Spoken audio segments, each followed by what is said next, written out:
There's a few things that I've been learning that I will trying to apply, but I just want to be a good guide and perhaps not have the answers for her, but hopefully helping her to find her own answers.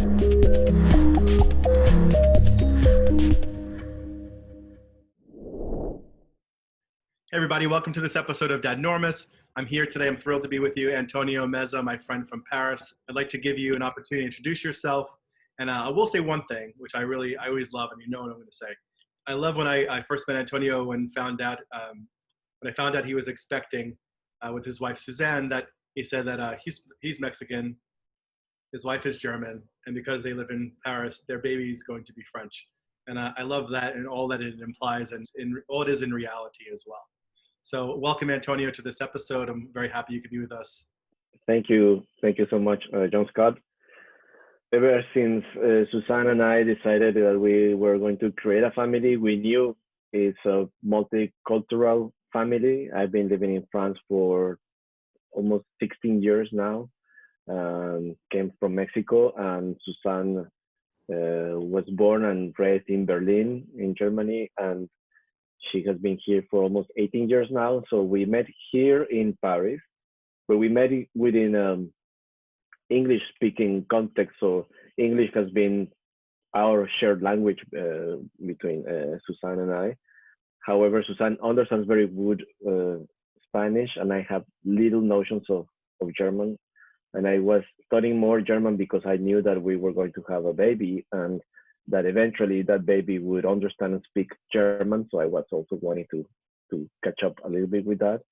But we knew also that we will have they call it like third culture baby. And today our baby is not a baby anymore. Luz Carmen is almost 3 years old now. So we've been going through the experience of raising her in our languages, in the language that is French here and that is around us. And so far, very happy because she seems to understand everything. She doesn't reply in everything, but if you speak to her in Spanish, in German, or in French, she understands quite well, and then she replies in whatever language she wants. So it's quite a fun experience, I have to say. Oh, that's amazing. It is. So I'll jump in with you and ask you if you can go back to almost 4 years ago now, and imagine yourself back then, and how did you feel when you first found out that Susanne and you were expecting Luz Carmen, or expecting a baby at that point? You didn't know her name, I don't think. But actually, we did know her name because we had spoken about possibilities of name. It was a mix of being happy and relieved at the same time. We had been trying, and with little and with not a lot of success for some time. And so when we were finally pregnant, I was very, very relieved and excited and afraid too. I have to say, I was afraid for different reasons. I mean, we had a previous pregnancy, and we had a miscarriage, and that was a very sad experience. So it was a relief to know that we were pregnant again. Afraid also, I guess everybody is a little bit afraid when once you have this responsibility. But there was a lot of joy and a lot of love, I have to say. We had that. I remember very clearly where we were, both of us, when we made the test, when we confirmed that we were expecting, and it's been our dream to be parents. So now that we are, and ever since that moment, we've been very, very, very happy overall, and within that, with moments of being afraid and of being, all the mix, I guess, all the cocktail of emotions that comes with it. Yeah, for sure. And that cocktail gets stronger and changes flavor over the years, for sure. So yeah, it's interesting because as you come from Mexico, Susanne comes from Germany. You've both been in Paris living for such a long time, and obviously it's where Luz Carmen was born. When you think about being a dad, and you think back to your own childhood, one of the things we talk about is how legacy is lived and created simultaneously. So how do you think Mm. the legacy that you experienced growing up from your father and historical figures in your family have influenced you as a dad already? Mm. It's funny that you say that because when you're away from your original culture, um, you have a little bit of distance, and then I see myself even ever since we were pregnant, and of course now that we have Luz with us, I see myself repeating things that my mom was doing or my dad was doing, repeating things that they would say, and I think that for sure some legacy comes naturally and almost intuitively and unconsciously comes through. And then there's a part that you also think, well, what is the part that I want to pass on? And for me, when you speak about legacy, the first thing that comes to my mind is language. We were speaking about languages, and I made a choice of speaking to my daughter in Spanish all the time when I'm with her. And with that comes songs. So cultural legacy passes also to language, songs, dance, and then artwork. And then, and I wish we could go a little bit more often to Mexico, but we try to go like once a year, and then seeing her grandparents, through WhatsApp. And so I'm trying to pass on little bits of my culture and little bits of what makes me who I am because I'm from Mexico. And at the same time that we knowledge that she learns from here, we're also creating this kind of tree, like genealogical tree, Okay. so that she has a sense of identity from France, but from Mexico and from Germany, so that she knows where her roots are coming from different places. And I encourage Susanne to do the same. We both want to pass on language, food, for example. Food is very important as legacy. And I think values, but values is very abstract, but how you live through them day by day. And that's where I connect a little bit to my parents, like spiritually. I connect to my parents and I say, well, kind of please guide me through this, and how can I go through the different challenges, right? Trusting that somehow I learn something from them, and that trusting that will come out. Yeah, so it's a very emotional moment to be in connection at the same time with my daughter that is learning all this, and at the same time spiritually to my parents. I mean, they're alive, but they're at the distance. They're in Mexico, and to be this kind of bridge in between them, if that makes any sense. Yeah, as a bridge.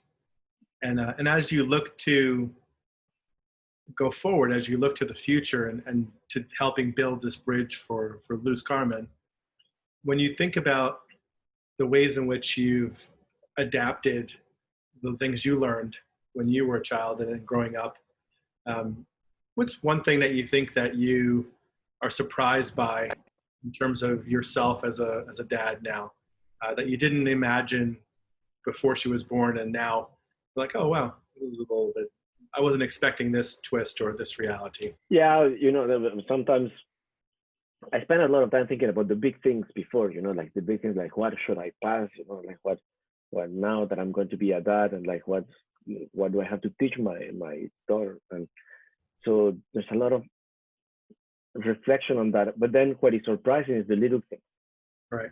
the little day-to-day things. Like I started to invent songs for her, for example, and as I'm trying to put her to sleep, or I'm trying to connect with her, and that came very naturally, and that also connects me to my dad legacy. And my dad is the guy that creates a little tune for every situation or for anything. and it just started to happen naturally. And that was surprising because I was not planning to do it, but it's a fun thing. And then Luz Carmen likes it, so then I do it more. So it's one of our games is that out of any situation we would start creating a little song, and so that's something that was surprising. So little day-to-day things, and the other thing, I guess, something about,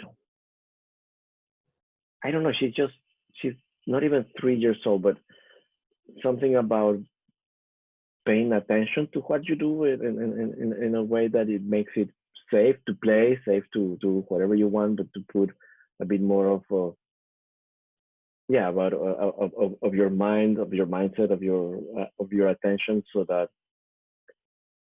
I cannot be there all the time to protect her, right? So I guess that's that you would like to be there and try to protect from any danger, but then how can I teach her to pay attention so that she can protect herself? And that was also surprising that was not something I had thought about before, and it just came a bit more naturally too. Okay, that's great.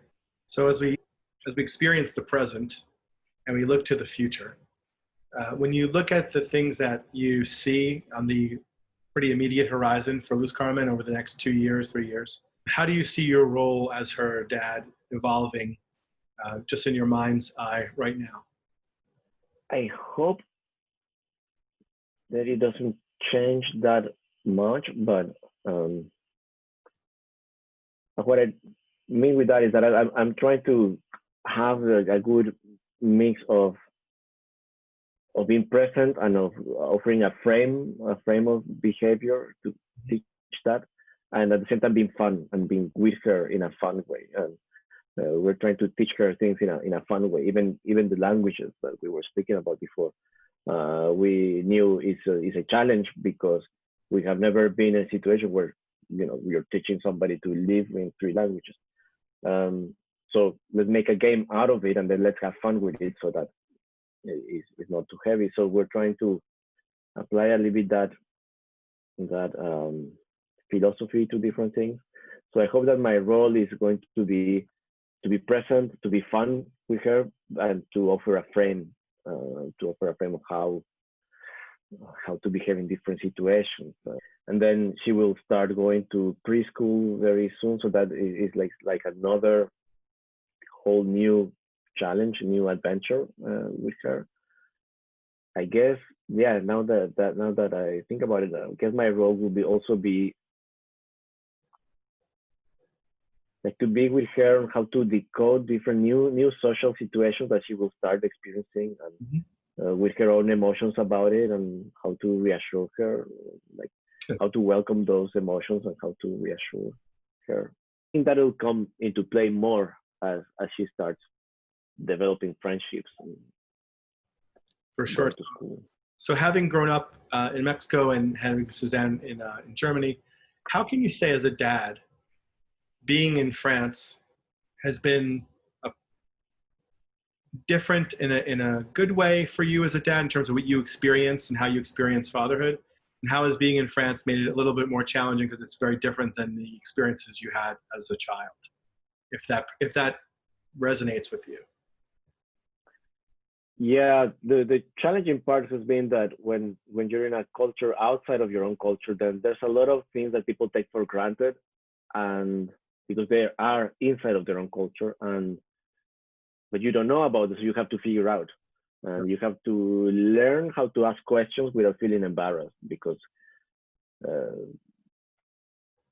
other parents will know exactly how for example, the school system works here, and we don't necessarily know all the details. So we have to ask certain questions that for other people are obvious. Or Wednesday mornings, kids don't go to school, and for us, well, there were questions about that. I don't know. How about in a way that you see an advantage to your role as a dad now in Paris in a way that's different than you experienced with your dad growing up? How's being in Paris made it easier for you, or different in a good way for you to be there?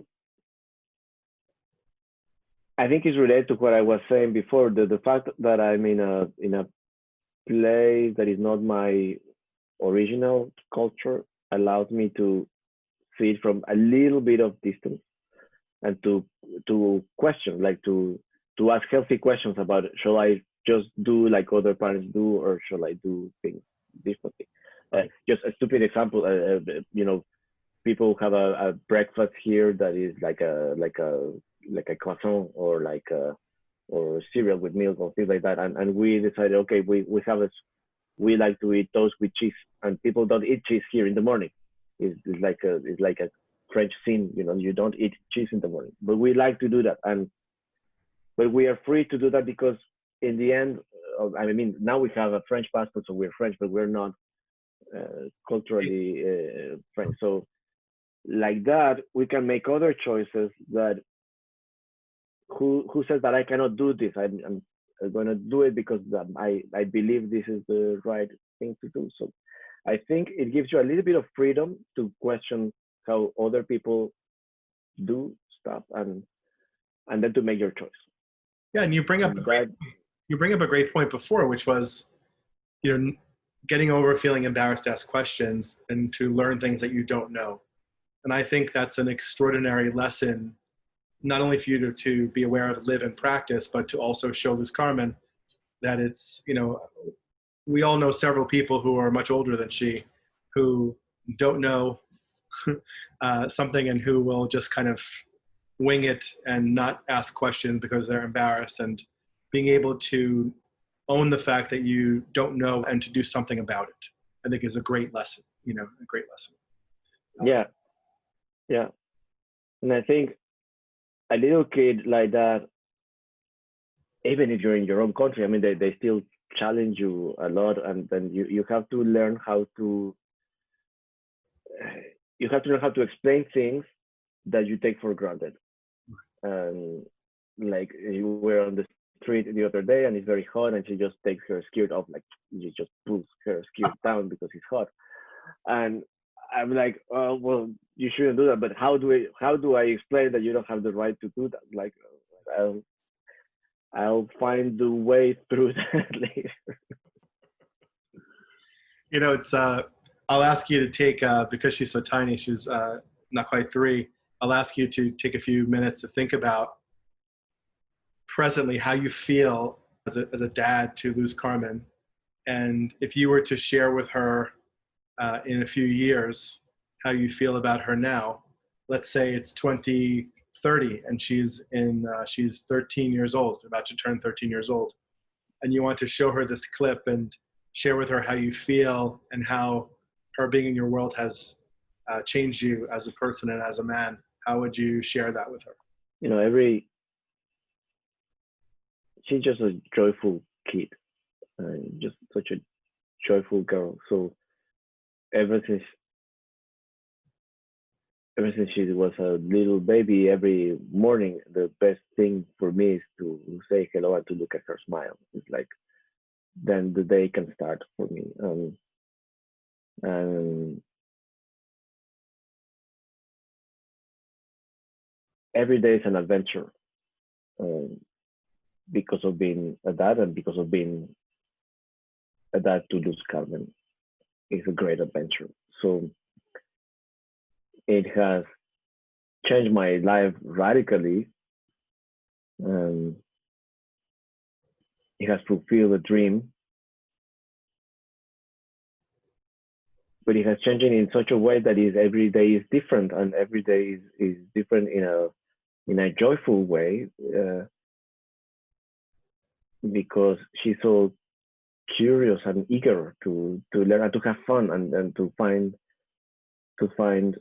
a bright, fun element to every situation, even to situations where I think that she's going to be a little bit, I don't know, upset or sad, and then suddenly she has this capacity to twist it and to be happy again. And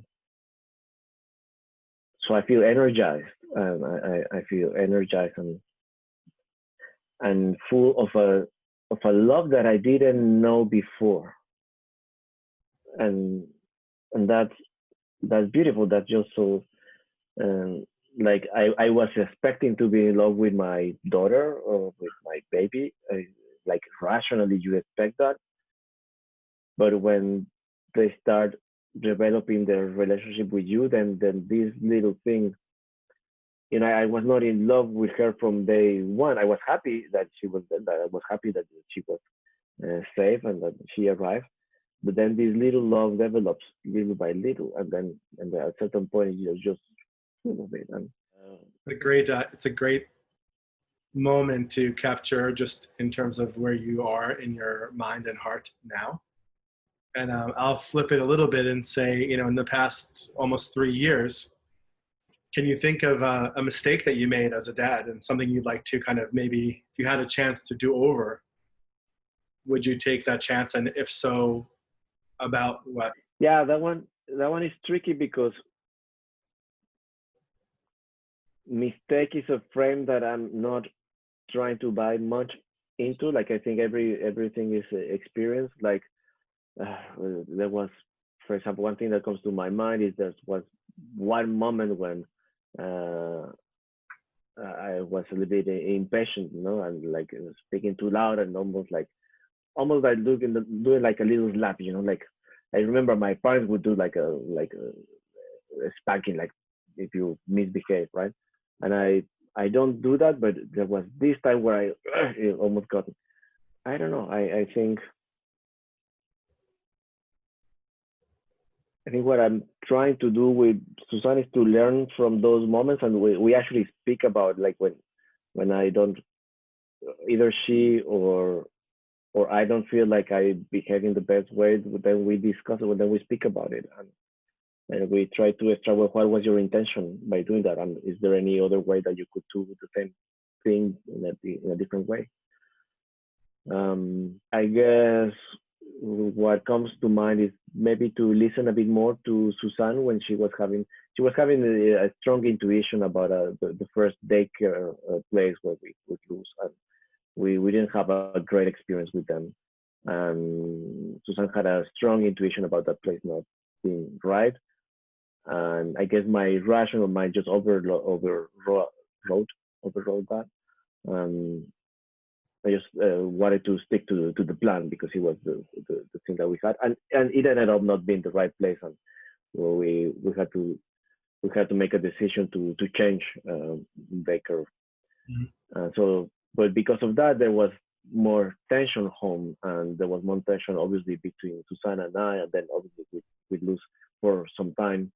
So I guess what I would have liked to do better is to be more available and more listening more to what she was feeling, to that intuition, and to act upon that. And I guess now I'm trying to do just that. Great.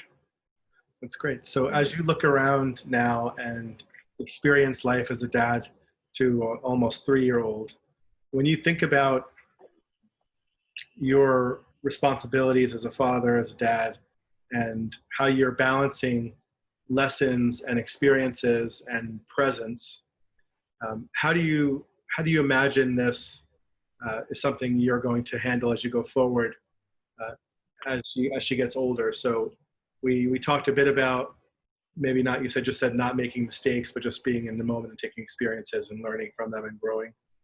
And if you go forward and think about this as she gets older, how do you imagine to balance these realities? What I would really love to offer is real moments of presence and connection. I want to nourish, like to have real, like deep conversations with her, and that I would love it that she has the trust to share with me whatever she wants without being afraid of being judged or my opinion, or just open.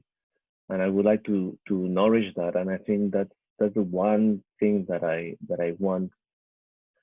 I think I can trust myself for the rest. Like I know I can trust myself to be a fun dad, and to guide with certain things, and to have a strong voice when it's needed. I think that part I can trust myself, but I would really love, like you were saying, imagine 2030 when she's like a teenager, and I think it's a being a teenager and a young adult are very key moments and fragile moments. And I just would love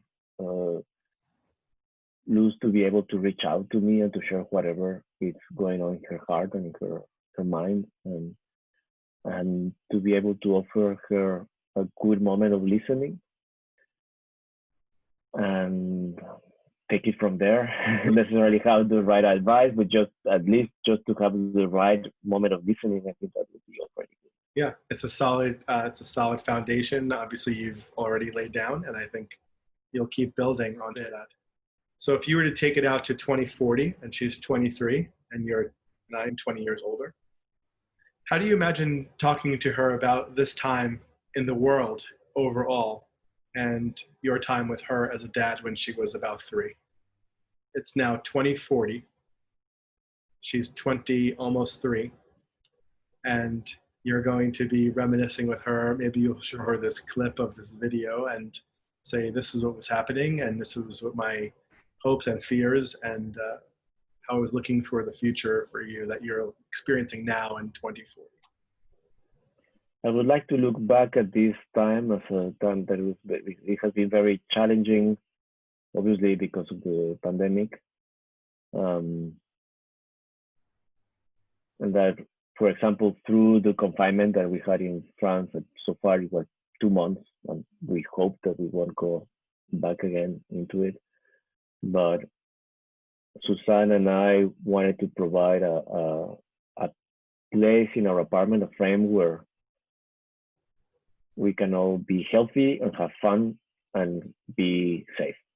So that was our core criteria. And I would like to share with Luz when she's 23 that was the north for us. And everything else we did based on that. We had no idea how to go about it, and we were just figuring it out day by day. But with that as the north, we have to be and stay safe and healthy, and within that, to be nourished and to have fun.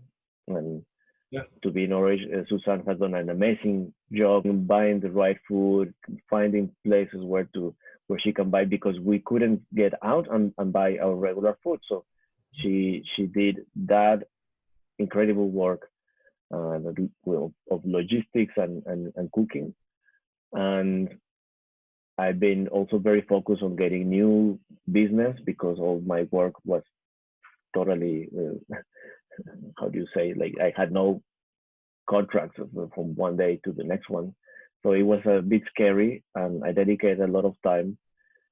And then because of that, then we had to get organized and how to take care of Luz, that is 2 years and a half and needs a lot of attention and wants to play and wants you to be there with her. And so organizing what time Susanne is with her, what time I am with her, and so that we are playing with her, so that we're sharing, I don't know, a book or a story, how we're nourishing her.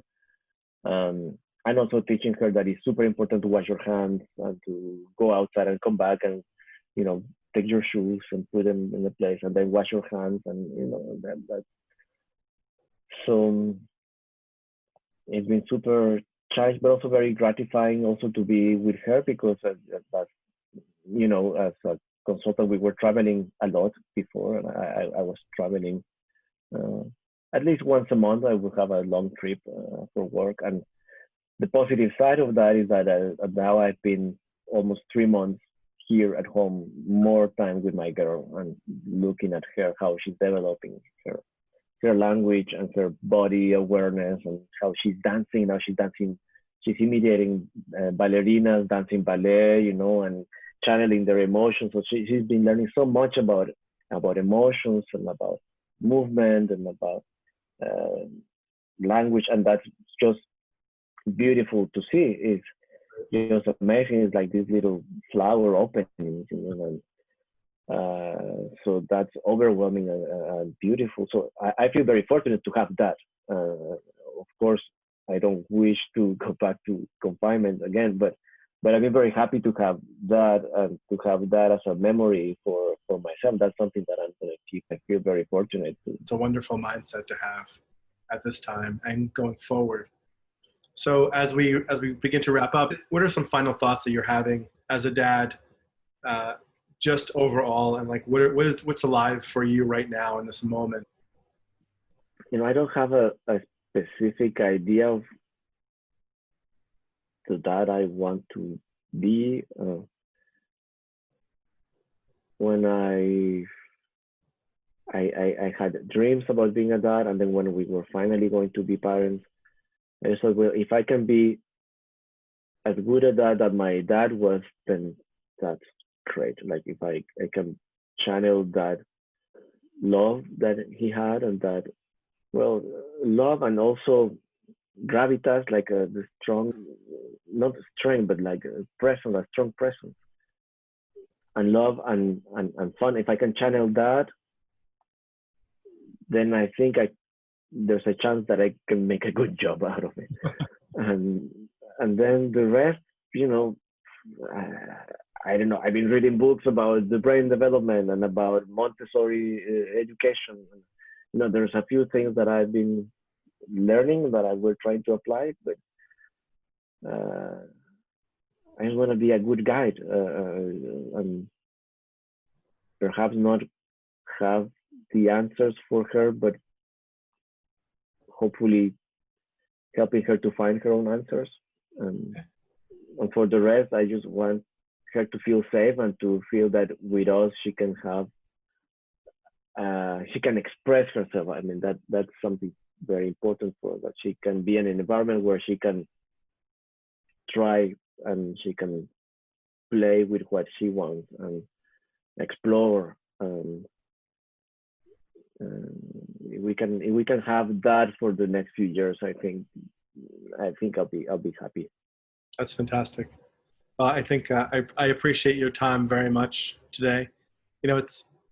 I really appreciate it, my friend, because it's such a gift to be able to have this time to speak about being a dad, because you and I have had hundreds of conversations over the years. I always check in on the kids and family, and then we move on to work. And yeah, this is a fun opportunity to have a conversation that's purely about this. And I really appreciate your sharing with us tonight, and also invite the conversation to continue. We'll revisit this maybe when Luz Carmen is 5 years old, 6 years old. We'll see. And we'll look back on we'll look back on these clips and absolutely growth. So thank you so much. I really appreciate it. And for everyone watching, thank you very much for tuning in. Please subscribe and share any comments down below. Thank you very much. Thank you. Ciao.